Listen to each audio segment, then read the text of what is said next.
Merci beaucoup à Epiphare de m'avoir invité à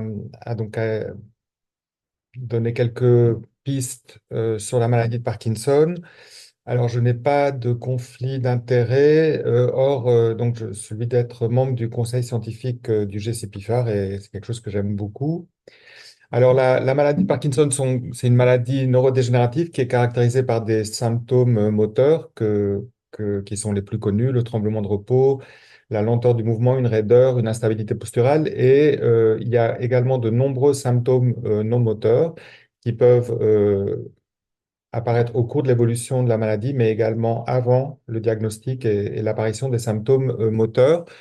Quelque chose qui est important, c'est que la maladie de Parkinson est une maladie qui est très hétérogène, aussi bien dans sa présentation que dans son évolution, et ce qui est probablement une des raisons pour la difficulté qu'on a eue à identifier des traitements neuroprotecteurs pour cette maladie. Alors, c'est une maladie qui est liée à la dégénérescence des neurones dopaminergiques de la substance noire. Ici, une petite zone du tronc cérébral qui est impliquée dans le contrôle du mouvement, et elle est caractérisée par la présence dans les neurones dopaminergiques de corps de Lévy qui correspondent à l'agrégation d'une protéine qui s'appelle l'alpha-synucléine et dont on pense qu'elle est l'élément principal dans la cause de cette maladie. Alors, très rapidement, donc c'est une maladie dont le diagnostic est principalement clinique. Il y a d'autres causes de syndrome parkinsonien, bien sûr des causes iatrogènes, des causes vasculaires, d'autres maladies neurodégénératives beaucoup plus rares que la maladie de Parkinson, comme la paralysie supranucléaire par exemple. Et donc, il y a un risque d'erreur de classement sur le diagnostic, même par des neurologues experts de cette maladie, mais c'est encore plus le cas, cette question d'erreur de classement, dans les études à partir des bases de données médico-administratives, notamment des études de pharmacopédémiologie.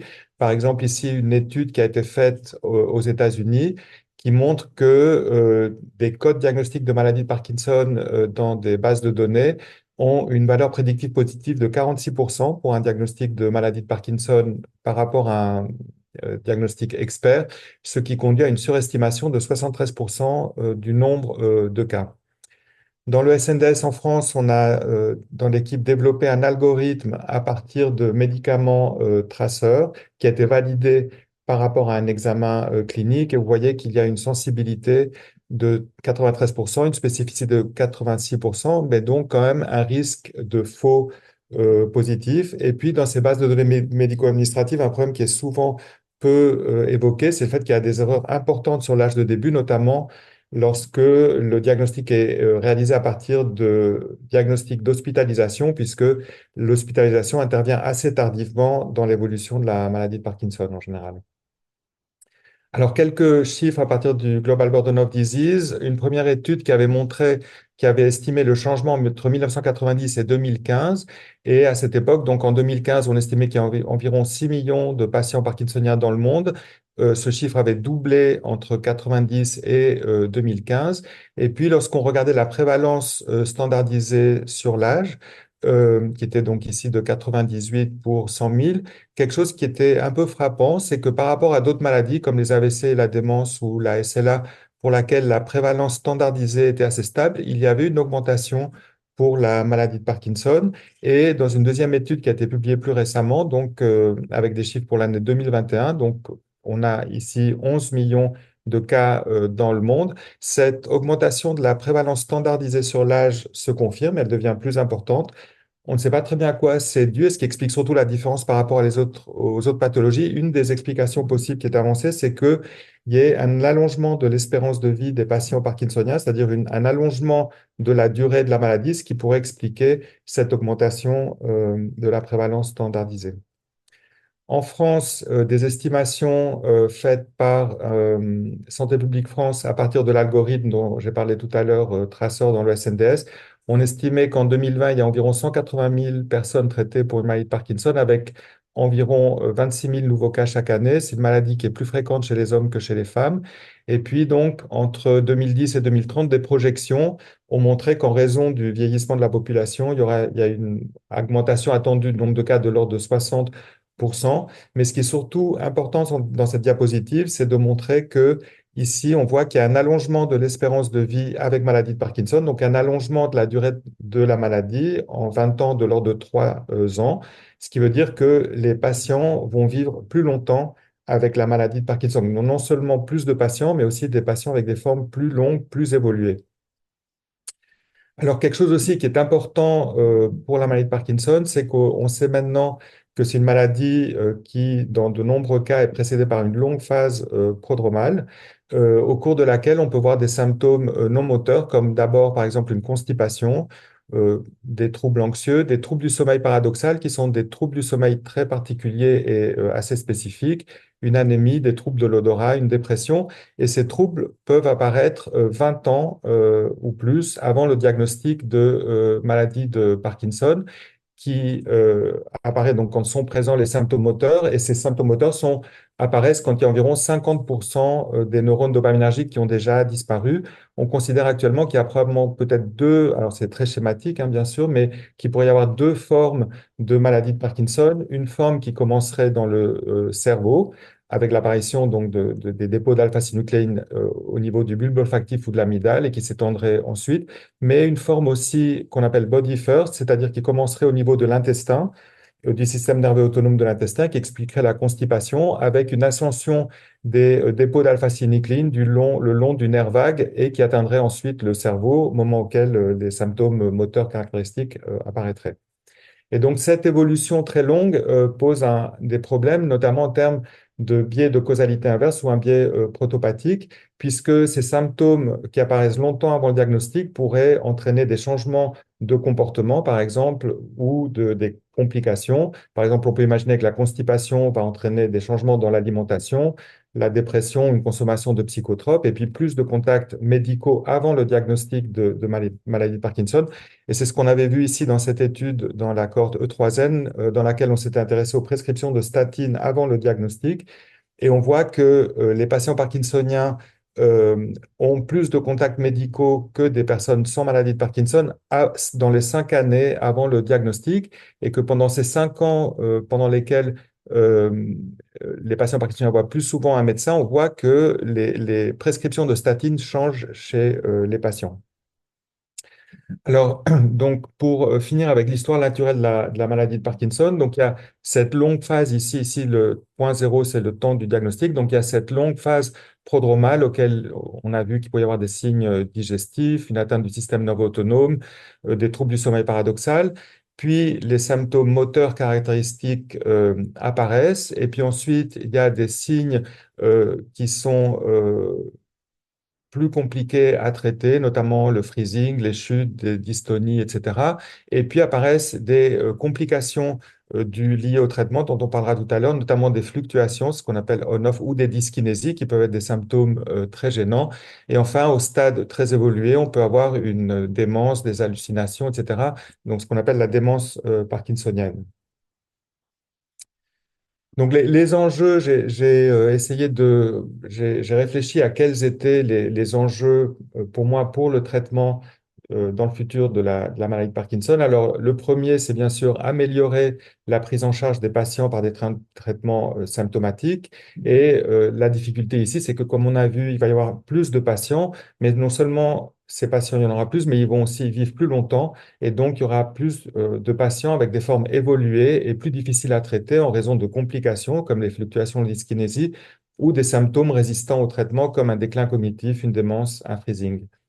Et le deuxième enjeu, c'est pouvoir essayer d'identifier des traitements neuroprotecteurs qui permettraient de ralentir l'évolution de la maladie chez des patients, voire de retarder son apparition chez des personnes à risque, comme par exemple des personnes qui ont des formes prodromales de la maladie, donc dans une optique de prévention secondaire, par exemple chez des personnes qui ont des troubles du sommeil paradoxal, ou chez des personnes qui ont des formes génétiques de la maladie de Parkinson qui restent rares. Alors, le traitement de la maladie de Parkinson actuellement, donc c'est essentiellement un traitement symptomatique puisqu'il n'y a pas de traitement neuroprotecteur qui consiste à supplémenter les patients en dopamine, la molécule qui est déficiente qui manque dans le cerveau. Donc, soit par la levodopa, qui est un précurseur de la dopamine, des agonistes dopaminergiques non ergotés, des inhibiteurs de la monoamine oxydase, et le plus souvent, on prescrit ces traitements en association. Et puis, il ne faut pas oublier quelque chose qui est très important dans la maladie de Parkinson, c'est l'activité physique et la kinésithérapie. Alors, il y a eu un très long débat, très ancien, sur est-ce qu'il faut commencer le traitement par la levodopa ou les agonistes dopaminergiques. On a longtemps considéré que la levodopa était associée à un risque plus important de complications à long terme, mais c'est quand même le traitement le plus efficace. Et on sait maintenant que les agonistes, donc qui sont moins efficaces, sont aussi beaucoup moins bien tolérés, avec des troubles parfois cognitifs, des troubles digestifs, mais surtout une fréquence très importante de troubles du contrôle des impulsions, qui peuvent être des symptômes très gênants. Et voici les résultats d'une étude française qui avait montré que après 6 ans, les personnes qui avaient utilisé des agonistes dopaminergiques, près de la moitié avaient développé des troubles du contrôle des impulsions. Et maintenant, en pratique, le plus souvent, on prescrit ces traitements en association. Au stade des complications donc, dont je parlais tout à l'heure, les fluctuations et les dyskinésies qui peuvent être des symptômes très gênants et pour les patients, on essaye d'ajuster les traitements. Donc, on adapte les doses, on fractionne le nombre de prises de la journée. On peut associer donc des agonistes à libération prolongée pour avoir un effet plus lisse. On peut associer à ces traitements des inhibiteurs de la catéchométhyltransférase qui permettent de prolonger la durée d'action des traitements ou associer la montadine en cas de dyskinésie.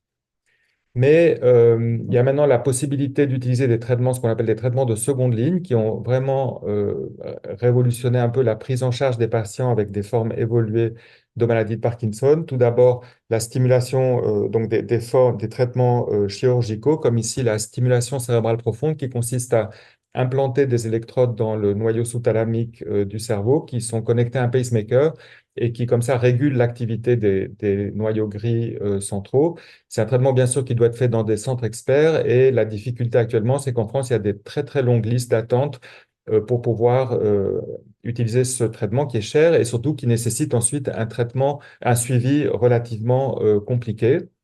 Une autre alternative, c'est celle des ultrasons focalisés guidés par IRM, qui n'est pas encore disponible en France dans l'indication de la maladie de Parkinson, qui consiste à faire des lésions dans le cerveau. Pour l'instant, c'est un traitement qui est surtout utilisé pour des formes tremblantes et une utilisation d'un seul côté du cerveau, mais il y a des études actuellement pour essayer ailleurs dans le monde, donc pour faire cette chirurgie de manière bilatérale. Mais c'est vraiment du domaine de la recherche encore. Et puis, il y a des pompes. Alors, celle qui est utilisée depuis quelque temps en France, c'est la pompe à apomorphine, qui est un agoniste dopaminergique. Donc, une administration par une aiguille qui est insérée sous la peau, donc sous-cutanée. Et puis, les patients portent cette pompe sur la journée, parfois aussi également pendant la nuit. Et ça a permis de vraiment beaucoup améliorer le problème de fluctuation, de dyskinésie chez ces patients. C'est un traitement qui est assez bien toléré. Initialement, il y a eu beaucoup de problèmes en raison de nodules sous-cutanés au point d'injection, mais maintenant, c'est quelque chose qu'on connaît assez bien, qu'on arrive à éviter. Il peut y avoir des troubles cognitifs, des hallucinations. Dans ce cas-là, on ne peut pas utiliser ce genre de traitement. Et puis arrive en France, donc, ce mois-ci, je crois, la possibilité d'utiliser pardon, il y a une autre possibilité, excusez-moi. Donc, c'est une pompe à levodopa carbidopa, éventuellement avec de l'antacapone, et avec une administration ici intraduodénale. Donc, c'est un traitement qui est aussi disponible en France. Bien sûr, c'est un peu plus lourd puisqu'il faut faire un trou dans la paroi abdominale pour aller mettre la pompe, enfin le petit tuyau dans le duodénum.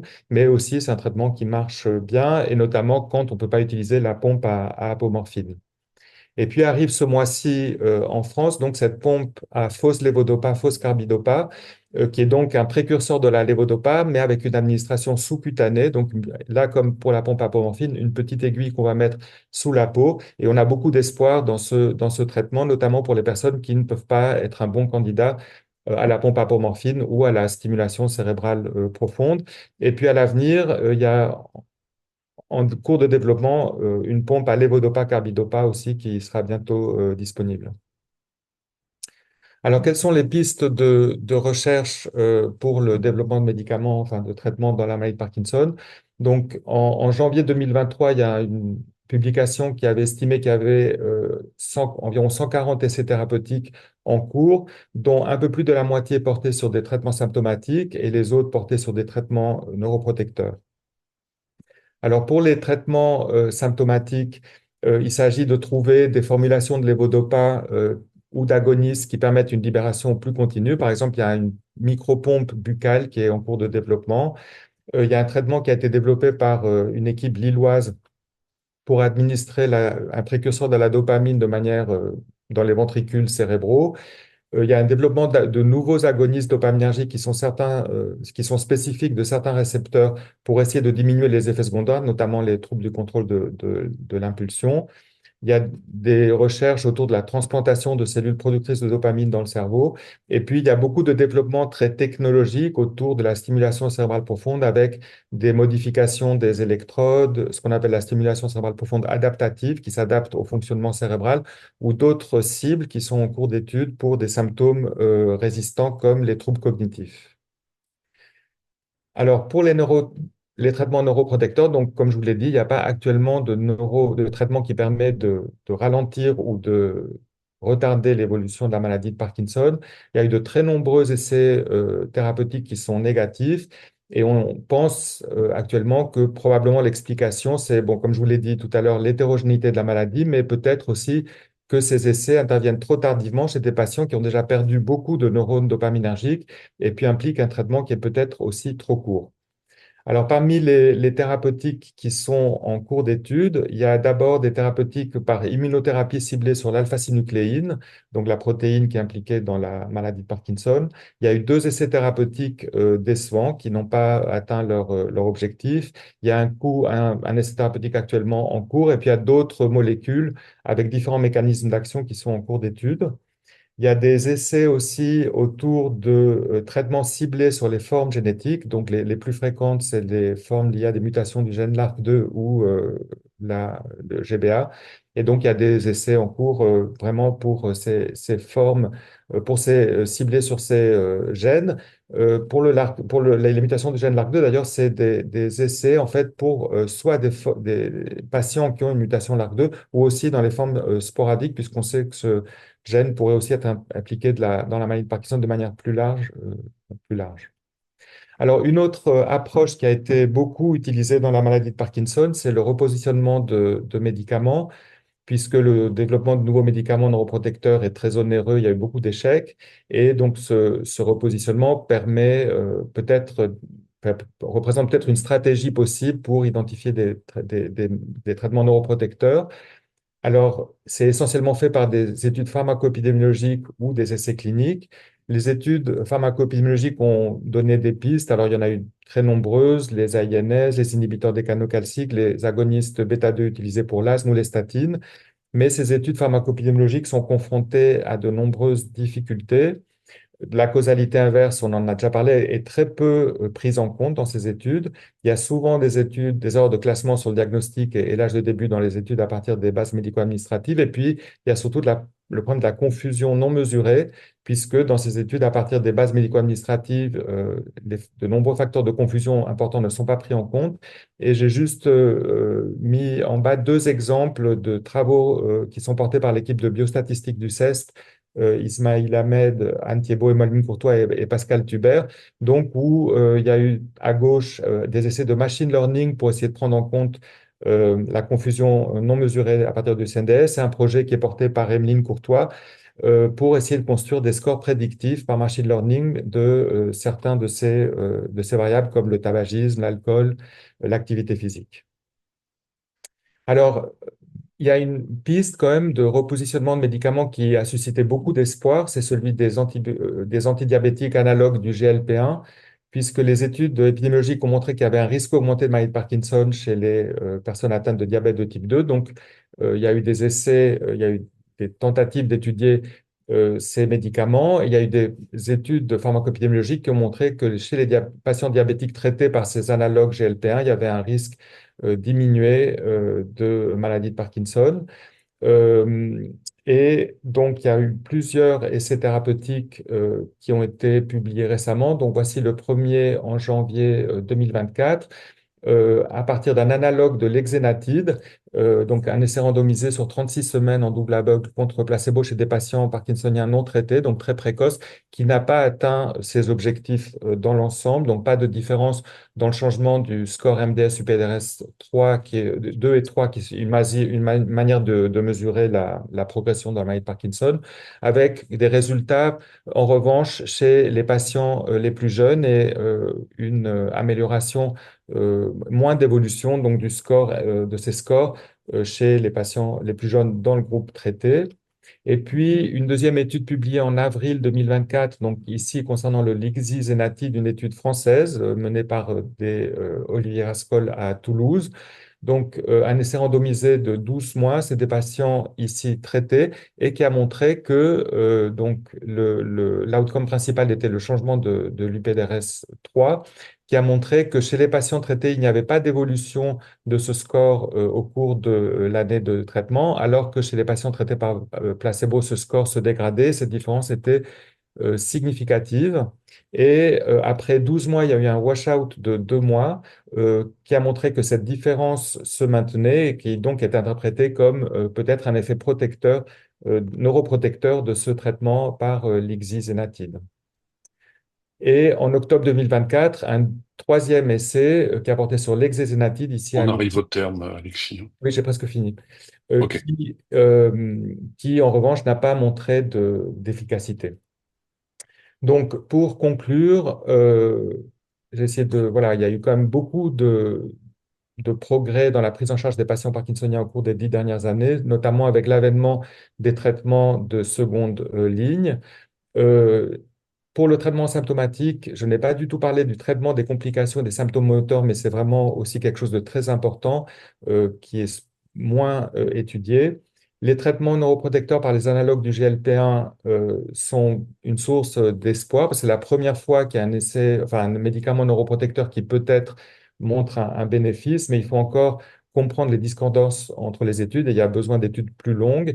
Et puis, je n'ai pas du tout parlé de ça, mais ce développement de traitement dans la maladie de Parkinson est très lié au développement de biomarqueurs permettant de mesurer l'évolution et peut-être détecter précocement les personnes à risque pour mettre en œuvre ces traitements.